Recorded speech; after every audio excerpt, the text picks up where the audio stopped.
Good morning, students. Welcome to your EVS class. This is our second video of chapter 9, Producing Food.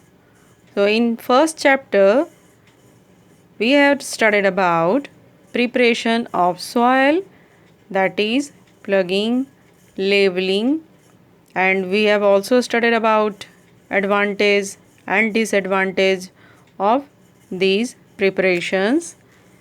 Sowing seeds by hands, with a seed drill, these two methods for sowing seeds, and we had studied about disadvantage of sowing seeds by hand.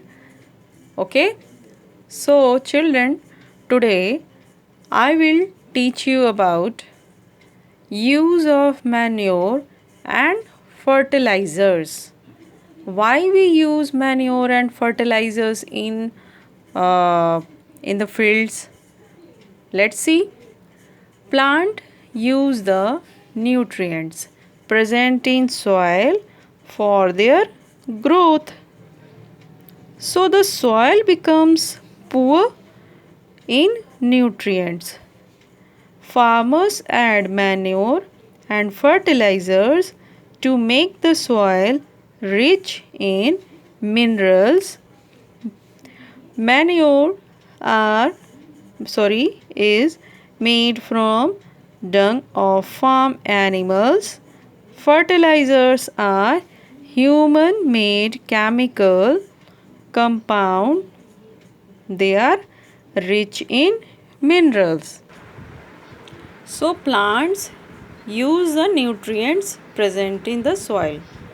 Plants जितने भी soil में nutrients हैं उसको use कर लेता है and after to that soil becomes poor in nutrients because of plants are using again and again. So nutrients will be poor. वो तो धीरे धीरे ख़त्म होता जाता है. Children, farmers add manure and fertilizers.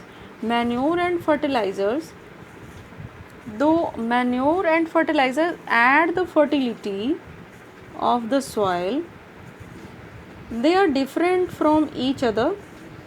Manure are obtained from natural sources, whereas fertilizers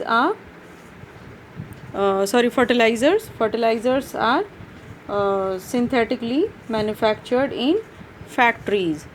तो factories में फर्टिलाइज़र्स बनाए जाते हैं और मैन्योर नेचुरली जस्ट लाइक डंक ऑफ फार्म एनिमल्स जो होते हैं उसको यूज़ किए जाते हैं. इससे भी सॉइल की फर्टिलिटी काफ़ी ग्रो करती है और उसको सॉइल में फिर मिनरल्स का अमाउंट काफ़ी बढ़ जाता है. इससे प्लांट्स अच्छे ग्रो कर पाते हैं. Okay. Fourth number is irrigation. Furrow irrigation.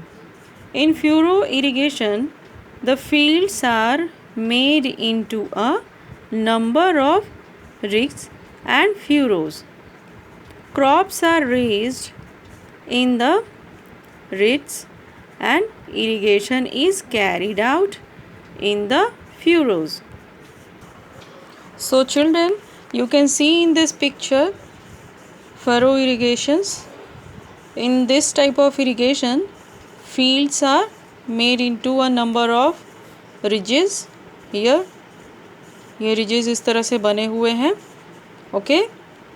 और crops are raised in these ridges. ये इस पे crops grow कर रहे हैं. And irrigation is also carried out in furrows.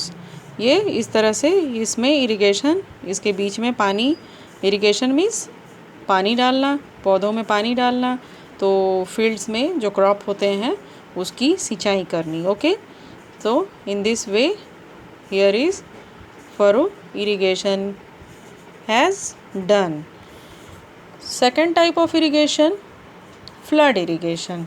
In flood irrigation, water from a canal is allowed to flow into the fields. This water slowly spreads over the fields depending upon the slope of the land. This method is used only in places where a lot of water is available. So children, this flood irrigation used where there is a lot of water is available. It is flood irrigation, and here in this type of irrigation, water from a canal is allowed to flow into the fields. canal से पानी फिर यहाँ field तक ऐसा बनाया जाता है कि कनाल से फील्ड तक पानी आ सके, वाटर आ सके और स्लोली इस पे स्प्रेड होता रहे। ऐसा नहीं कि अचानक से बहुत ज़्यादा वाटर अगर आएगा तो वो जो क्रॉप्स हैं वो क्या हो सकते हैं, स्पॉइल हो सकते हैं, ख़राब हो सकते हैं। तो स्लोली वो जो वाटर होते हैं वो स्प्रेड आउट होते हैं all over the field. Okay, so next type of irrigation is sprinkler irrigation. In this sprinkler irrigation, water is spread on standing crops. Here you can see किस तरह से यहाँ पे इरिगेशन किया जा रहा है। ठीक है, ऊपर से पानी आ रहा है इस तरह से। स्प्रिंकल मीन्स छिड़कना, तो that is why this type of irrigation is called sprinkler irrigation, and water spread on standing crops in the form of artificial rain. ऐसा लग रहा है जैसे कि बारिश हो रही है। and this method is used where flood irrigation or furrow irrigation is not possible. It is one of the modern method of irrigation. This is sprinkler irrigation. Okay, weeding. Many unwanted plants grow along with the main crop. These unwanted plants are known as weeds. They compete with the main crop for water, nutrients, and sunlight, and retard the growth of main crop. So, weeds must be removed. So, children, in the fields there are many unwanted plants grown.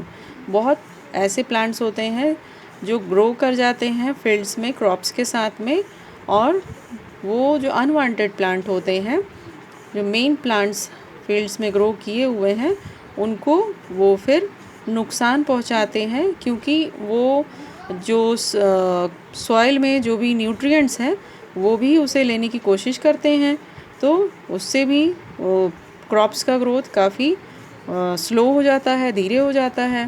तो फिर इसको किस तरह से हटाया जाता है? So weeds must be removed, उसको हटा देना चाहिए। ठीक है, and the process of removing weeds is called weeding. Weeds can be removed by hand और using tools like trowels and harrows. Nowadays, farmers use chemicals called weedies to destroy weeds. So, in this type of trowel, इससे भी weeds को हटा दिए जाते हैं by the hand, and here is harrow, ये through the machine. इसके through weeds को हटा दिए जाते हैं ताकि वो मेन जो क्रॉप है उसको हार्म ना कर सके.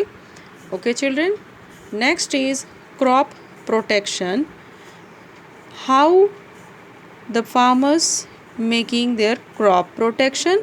Plant can be protected from pest by spraying pesticides and insecticides to kill pests and insects. Pesticides and insecticides, these are the just medicines, and the farmers sprayed this to kill the paste and insects, जो भी कीड़े हो जाते हैं या जो bacterias हो जाते हैं उनको किल करने के लिए फार्मर्स इसको स्प्रे करते हैं. Putting up scarecrow to scare away the birds, scarecrow बना करके भी बर्ड्स से अपने प्लांट्स को, अपने क्रॉप्स को प्रोटेक्ट करते हैं. B number for crop protection is plants can be protected from diseases by soaking seeds in fungicides and antibiotics before they are sown. And second, spraying fungicides and antibiotics on the standing crops. So children, plants को भी कुछ disease हो जाते हैं, बीमारियां हो जाती हैं जिससे वो प्रॉपरली ग्रो नहीं कर पाते हैं.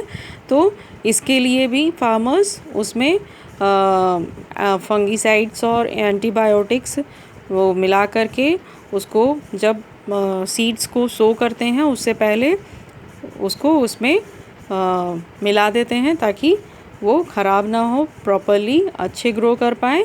और कुछ फंगीसाइड्स एंड एंटीबायोटिक्स टाइप के लिक्विड्स होते हैं जो स्प्रे किए जाते हैं ताकि प्लांट्स को और क्रॉप्स को प्रोटेक्ट किए जा सकें, उनको डिजीज़ से प्रोटेक्ट किए जा सकें. Okay, so children, rest of the topic I will teach you in next class. Just take care and study properly at your home. Thank you.